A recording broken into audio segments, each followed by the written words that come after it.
The CSS Georgia is still considered a captured enemy ship, almost 150 years after the Civil War ended. The remains are property of the United States Navy. What exactly they've got is anyone's guess. Ideally, we would be able to gather enough information from the remnants to successfully draw a picture of the vessel or make a model, make a cross-section.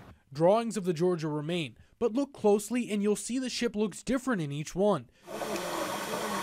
Dives on the ship revealed some information and recovered some artifacts. Still, plenty of unknowns remain. And this photograph, claimed by some to be the Confederate ironclad, doesn't resolve any questions.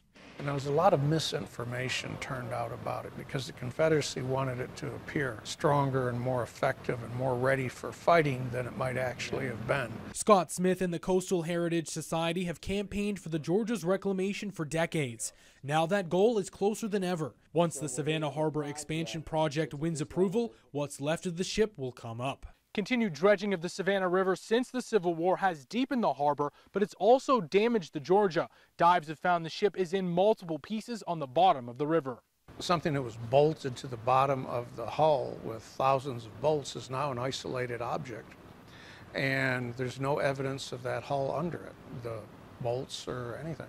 So there's a mystery there. The challenges will continue even after recovering the wreckage. How do you take a big chunk of railroad iron hammered to a piece of wood and explain it to visiting tourists and school children and say, was a ship and here's what it did? And getting the Georgia ready for public display could take 5 to 6 years. In Savannah, Nick Paradise, WJCL News.